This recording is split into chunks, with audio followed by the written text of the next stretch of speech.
இன்னைக்கு நம்ம சிறகடிக்க ஆசை தொடரில் என்ன நடக்குது அப்படின்னா, ஷாப்பை வந்து திறக்கறதுக்காக எல்லாம் ரெடியாக இருக்காங்க. உடனே விஜயா இருந்துட்டு யாரோ வரணும், வெயிட் பண்ணுங்க அப்படின்னு சொல்கிறாங்க. யார் வரணும், அதுக்குள்ளே டைம் ஆயிரும், ஓப்பன் பண்ணலாம் அப்படின்னு சொல்லிட்டு இருக்காங்க. அப்போ வந்து விஜயா வந்து உடனே கார் வந்து நிற்கிது. உடனே விஜயா ஓடுறாங்க.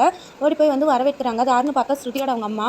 உடனே ஸ்ருதி இருந்துட்டு என்னம்மா என்கிட்ட கூட சொல்லாமல் வந்துட்டீங்க சர்ப்ரைஸா அப்படின்னு சொல்லவும், விஜயா இருந்துட்டு நான் தான் வந்து சொல்லலை, இது வந்து சர்ப்ரைஸாக இருக்கட்டும்ட்டு விட்டுட்டேன் அப்படின்னு சொல்கிறாங்க. அதுக்கப்புறமா விஜயா போய் ஓப்பன் பண்ணுறாங்க.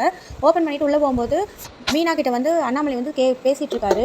ஏன் அவங்க வீட்டிலேருந்து யாருமே வரல, அம்மா கிட்ட சொல்லலையா அப்படிங்கிற மாதிரி கேட்குறாரு. உடனே மீனா வந்துட்டு இல்லை மாமா நான் வந்து சொல்லலை, இந்த மாதிரி சொன்னாலும் அவங்க இங்கே வந்தாலும் அவமானப்பட்டு தான் போவாங்க, அதனால தான் நான் அவங்ககிட்ட சொல்லலை அப்படிங்கிறாங்க. உடனே விஜயா வந்து கோவமாக இருக்காங்க. கோவமாக வந்து என்ன சொல்கிறாங்கன்னா, நீ அவங்ககிட்ட எதுக்கு சொல்லணும், அவங்க வந்து இங்கே வந்து என்ன பண்ண போகிறாங்க அப்படிங்கிற மாதிரி கேட்குறாங்க. உடனே அண்ணாமலை வந்துட்டு நீ நல்ல விஷயம் நடந்திருக்கு, ஏன் இங்கே வந்து இந்த மாதிரி பேசிகிட்டு இருக்கிற, நல்லதாக பேசு அப்படிங்கிற மாதிரி சொல்கிறாங்க. உடனே விஜயா வந்துட்டு அவங்க இங்கே எதுக்கு வரணும், இங்கே வந்து அவங்க என்ன பண்ண போகிறாங்க அப்படிங்கிற மாதிரி கேட்கவும், உடனே அண்ணாமலை வந்துட்டு நீ எதுக்கு வந்தே அந்த வேலையை போய் பாரு அப்படின்னு சொல்லிடுறாங்க. உடனே மீனா கிட்ட நீ அவள் பேசினதெல்லாம் பெருசாக எடுத்துக்காதமா அப்படின்னு சொல்லிட்டு போயிடுறாரு. உடனே வந்து முத்து வராரு. முத்து வந்துட்டு நீ மிக்ஸி பார்க்கணும்னு சொன்னீல, வா அந்த பக்கம் இருக்குது போய் மிக்ஸியில் பார்க்கலாம் அப்படின்னு சொல்லிட்டு போகிறாங்க. அதுக்கப்புறமா வந்து ரோகிணி வந்து விளக்கு பற்ற வைக்கிறாங்க. முன்னாடி வந்து பற்ற வச்சதுக்கு அப்புறமா வந்து மனோஜ் வந்து அந்த சீட்டில் போய் உட்கார போகிறாரு. எல்லாரும் உட்கார சொல்லி கிளாப் பண்ணுறாங்க. அதுக்கப்புறமா வந்து அண்ணாமலை வந்து நின்றுட்டுருக்காரு. அப்போ வந்து அந்த ஓனர் வராரு. ஓனர் வந்து டாக்குமெண்ட் எல்லாம் கொடுக்கறதுக்காக வந்திருக்காரு. வந்து மனோஜ் கிட்ட கொடுத்துட்டு இந்த மாதிரி வந்து பழைய ஒர்க்கர்ஸ் இவங்களெல்லாம் இன்னும் வேலைக்கு வச்சுக்கோங்க, கண்டிப்பாக வந்து பழைய கஸ்டமர்லாம் நிறைய பிடிச்சி வச்சுருக்காங்க, அதனால நல்லதாகவே இதாகும், உங்களோட பிஸ்னஸ் வந்து நல்லா டெவலப் ஆகும் அப்படின்னு சொல்லிட்டு அவங்களை இன்ட்ரடியூஸ் பண்ணி வச்சுட்டு கிளம்பிடுறாரு. அண்ணாமலைக்கு வந்து நன்றி சொல்லிட்டு கிளம்பிடுறாரு. அதுக்கப்புறமா மனோஜ் உட்காந்துருக்கிறாரு. அதுக்கப்புறமா மீனா வந்து மிக்சியெல்லாம் பார்த்துட்ருக்காங்க. அப்போ வந்து முத்து வந்து கேட்குறாரு என்ன பார்த்துட்ருக்க அப்படின்னு கேட்கவும், என்ன இவ்வளோ விலை போட்டுருக்காங்க அப்படின்னு சொல்லவும், முத்து இருந்துட்டு அப்போல்லாம் அம்மிக்கல்ல எல்லாம் அரைக்கும் போது இந்த அளவுக்கு வந்து இது இல்லை, இந்த அளவுக்கு செலவும் இல்லை, அப்படி அரைச்சிட்டு இருந்தீங்கன்னா உடம்பு வந்து நல்லா இருந்திருக்கும், இப்போல்லாம் இந்த மாதிரி கொண்டு வந்தனால எவ்வளோ உங்களுக்கெல்லாம் இதாகிடுச்சு அப்படிங்கிற மாதிரி சொல்லிட்டு இருக்காரு. உடனே மீனா இருந்துட்டு அப்போனா வந்து இப்போ வந்து இந்த அளவுக்கு வந்திருக்கிறனால தான் வந்து வேலையெல்லாம் கொஞ்சம் சுலபமாக முடிச்சுட்டு கொஞ்சம் ரெஸ்ட் எடுக்க முடியுது, அப்படி இது மாதிரியெல்லாம் வராமல் இருந்தது அப்படின்னா நாங்களுக்கு வேலையே முடியாது, நீங்களாக உட்காந்து அம்மிக்கல் அரைக்கிறீங்க, நாங்கள் தானே அரைக்கிறோம், அவங்களுக்கு தானே கஷ்டம் தெரியும், ஏன் இப்போ உங்களையே எடுத்துக்கோங்க, இப்போ வந்து எல்லோரும் நடந்து போயிட்டே இருந்திருந்தாங்கன்னா உங்களுக்கு வந்து வருமானம் வருமா, கார் ஓட்டாமல் இருந்தீங்கன்னா எப்படி உங்களுக்கு எப்படி வருமானம் வரும், இப்போ கார் இருக்கிறனால தானே அப்படிங்கிற மாதிரி பேசிகிட்டு இருக்காங்க. உடனே முத்து இருந்துட்டு சரி சரி நீ பாரு அப்படின்ட்டு கிளம்பிடுறாரு. உடனே ஸ்ருதியோட அவங்க அம்மா வந்து எல்லாத்தையும் ஒத்துட்டு பார்த்துட்டே இருக்காங்க. உடனே பார்வதி இருந்துட்டு விஜயா கிட்ட என்ன இவங்க பார்த்துக்கிட்டே இருக்காங்க, ஏதாவது வாங்குவாங்கல்ல அப்படின்னு சொல்கிறாங்க. உடனே விஜயா வந்துட்டு அதுக்காக தானே நான் கூட்டிகிட்டு வந்திருக்கேன், கண்டிப்பாக ஏதாவது பெருசாக வாங்குவாங்க, எனக்கு நம்பிக்கை இருக்குது அப்படின்னு சொல்கிறாங்க. உடனே வந்து மனோஜ் வந்து என்ன வேணும் உங்களுக்கு ஆண்டி அப்படின்னு கேட்குறாங்க. உடனே ஸ்ருதி அம்மா இருந்துட்டு எனக்கு வந்து இந்த ஏசி வேணும், இந்த ஏசி எப்படி சென்டர் மாற்றுறது தானே அப்படின்னு கேட்குறாங்க. ஆமாம் ஆண்டி, ஆனால் இது வந்து 1.5 லட்சத்துக்கு வரும் அப்படின்னு சொல்கிறாங்க மனோஜ். உடனே அவங்களும் இருந்துட்டு பரவாயில்ல, எனக்கு அமௌண்ட் எவ்வளோ இருந்தாலும் பரவாயில்ல, ஆனால் வந்து குவாலிட்டியாக இருக்கணும் அப்படின்னு சொல்கிறாங்க. அதுக்கப்புறமா மனோஜ் வந்து சரிங்க ஆண்டி 1.5 லட்சம் வரும், ஆனால் நம்ம ஹைட்டை பொறுத்து மாட்டிக்கலாம் பார்த்துக்கலாம் அப்படிங்கிற மாதிரி சொல்கிறாங்க. சரி அப்படின்னாங்க. அதுக்கப்புறமா மீனா வந்து மிக்ஸி பார்த்துட்டு இருக்காங்க. அங்கே வந்து முத்து வராரு. அதுக்கப்புறமா மீனா வந்து மிக்ஸி எடுத்துகிட்டு வந்துட்டுருக்காங்க. உடனே வந்து விஜயா இருந்துட்டு நீ என்ன இந்த பொருளாக வாங்கின அப்படின்ட்டு, இது என்ன 5000 ரூபாய் கூட போயிடாது அப்படின்னு சொல்கிறாங்க. உடனே மீனாவும் முத்தவும் நின்றுட்டு பார்த்துட்ருக்காங்க. அப்படின்னா வந்து பெரிய பணக்காரங்களாக இருந்து வாங்கினா தான் வந்து அது இதாகுமா, கடை நல்லா இருக்குமா அப்படிங்கிற மாதிரி கேட்குறாங்க. உடனே விஜயா இருந்துட்டு ஆமாம் அவங்க கையால் வாங்கினா தான், அவங்க பெரிய வீட்டு ஆள், அவங்க கையால் வாங்கினா தான் அது ராசியாக இருக்கும், ஃபஸ்ட்டு இது வந்து அவங்களோட இதில் இருந்தால் தான் அந்த ராசி வந்து நமக்கும் இருக்கும் அப்படிங்கிற மாதிரி சொல்கிறாங்க. பாட்டி இருந்துட்டு எது வாங்கினா என்ன, எல்லா பொருள் தானே, எல்லோரும் வாங்குறது தானே அப்படிங்கிறாங்க. உடனே மீனா இருந்துட்டு நான் காசு கொடுக்கணும்ல, போய் இது பண்ணலாம் அப்படின்னு கேட்கவும், முத்து இருந்துட்டு அதெல்லாம் அவங்களுக்கு தெரியாது பாட்டி, இப்போ வந்து என்னை நான் வந்து ரொம்ப வந்து வாழ்க்கையே இது இல்லாமல் இருந்தேன், ஆனால் என்னையே மாற்றினது வந்து மீனா தானே, நீ வந்து ராசி தான் மீனா, நான் அந்தளவுக்கு மாறி இருக்கேன் அப்படின்னு சொல்கிறாங்க.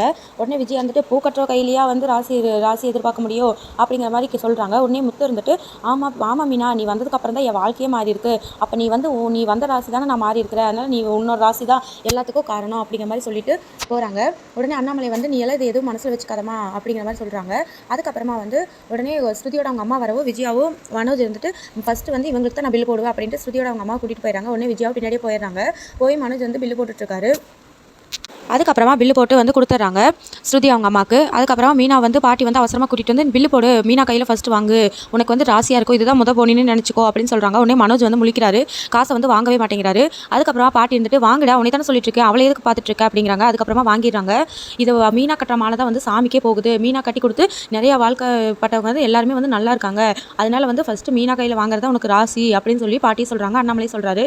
அதுக்கப்புறமா விஜயா இருந்துட்டு வா அப்படின்னு சொல்லிட்டு பாட்டி போகிறாங்க. உடனே வந்து ஸ்ருதியோட அவங்க அம்மா வந்து கிளம்பிடுறாங்க. விஜயாவை கூட்டிகிட்டு போய் பாட்டி வந்து ரொம்ப திட்டுறாங்க. இந்த மாதிரி நீ மீனா வந்து கைராசி இல்லாத விளையாட்டு நடத்துற, ஃபஸ்ட்டு போய் அவளையே பொருள் வாங்க விடாமல் நீ பண்ணுன, உனக்கேற்ற மாதிரி தான் சம்மந்தி வந்து ஸ்ருதியோட அவங்க அம்மா போய் ஃபஸ்ட்டு பில்லு போட்டாங்க, நீ எதுக்கு இந்த மாதிரிலாம் பண்ணிட்டு இருக்கிற, அவளை வந்து ரொம்ப இதாக நீ நினச்சிட்டு இருக்காத, அவளுக்கு ஏதாவது ஒன்றுனா நான் வந்து நிற்பேன், யாரும் இல்லைன்னு மட்டும் அவளை நினச்சிடாத, அவள் வந்து உண்மையாலுமே ராசியானவதா, உனக்கு தான் அது தெரியல, நீ ராசி இல்லாத விளையாட்டு தான் இது பண்ணுற அப்படிங்கிற மாதிரி சொல்கிறாங்க. உடனே விஜய் இருந்துட்டு நான் அந்த மாதிரிலாம் சொல்லவே இல்லையே அப்படிங்கிறாங்க. நீ சொல்லவே இல்லை, ஆனால் நீ நடத்ததை பார்த்தாலே தெரியுது அப்படிங்கிற மாதிரி ரொம்ப திட்டிட்டு போயிடுறாங்க. அதுக்கப்புறமா மனோஜ் வந்து எல்லாரையும் வந்து ஸ்டாஃப்ஸ் எல்லாம் கூப்பிடுங்க அப்படின்னு சொல்லி கூப்பிட்றாரு. எல்லாரையும் கூப்பிட்டு என்னங்கிறாரு அப்படின்னா, உங்களுக்கெல்லாம் வயசாயிருச்சு, இதுக்கப்புறம் வந்து நீங்கள் வர வேண்டாம் அப்படின்ட்டு சொல்கிறாரு. ஒன்று எல்லாரும் வந்து கோவப்படுறாங்க. எதுக்கு சார் இப்படி சொல்கிறீங்க, பழைய ஓனர் எங்களை எவ்வளோ நல்லா நடத்துவார், இந்த மாதிரி நீங்கள் வந்து எங்களை வேலையை விட்டு போக சொல்கிறீங்க, நாங்கள் சும்மா விட மாட்டோம் அப்படிங்கிறாங்க. உடனே வந்து மனோஜ் வந்துட்டு நீங்கள் எதுவுமே பேச முடியாது, இதை வந்து வித்துட்டாருல்ல, அது வந்து இது எனக்கு தான் சொந்தம், இனிமேல் நான் சொல்கிறது தானே இது பண்ணணும், நீங்கள் வந்து போங்க, நான் வந்து இந்த மாதிரி யங் பீப்புள்ஸாக தான் வந்து கடைக்கு வந்து வைக்க போகிறேன், ஸ்டாஃப்ஸாக வைக்க போகிறேன், நீங்களாம் வந்து ரிசைன் பண்ணிக்கலாம் அப்படிங்கிற மாதிரி சொல்லிடுறாரு. உங்கள் அக்ரிமெண்ட்லாம் பார்த்தா எல்லாமே வந்து உங்கள் பழைய ஓனரோடய முடிஞ்சிருச்சு, அதனால் நீங்கள் கிளம்பலாம் அப்படின்னு சொல்லிடுறாரு. உடனே எல்லாம் வந்துட்டு நாங்கள் எவ்வளோ கஷ்டப்பட்டு உழைச்சோம், நீங்கள் ஏன் சார் இது மாதிரி பண்ணுறீங்க அப்படின்னு கேட்கவும், உடனே மனோஜ் வந்துட்டு நீங்கள் எல்லாம் கஷ்டப்பட்டு உழைச்சி என்ன பண்ணுறது, அதான் விற்கிற நிலைமைக்கு வந்து வித்துட்டாருல்ல அப்படிங்கிற மாதிரி சொல்லிடுறாங்க. அதுக்கப்புறமா அவங்க எல்லாம் இருந்துட்டு சரி நான் வரே போக சொன்னதுக்கப்புறம் நம்ம நீ ஒன்றும் பண்ண முடியாது அப்படின்ட்டு கிளம்பிடுறாங்க.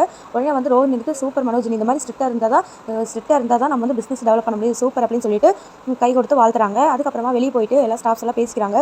என்ன இவன் இப்படி பண்ணிட்டான் அப்படின்னு பேசவும், இவன் வந்து ஓனராக இருக்கணும்னு ஆசைப்படுறான், ஆனால் ஓனர் வந்து எப்படி நடந்துக்கணுமோ அது மாதிரி நடந்துக்க மாட்டேறா அப்படிங்கிற மாதிரி சொல்லிட்டு எல்லாரும் கிளம்பிடுறாங்க.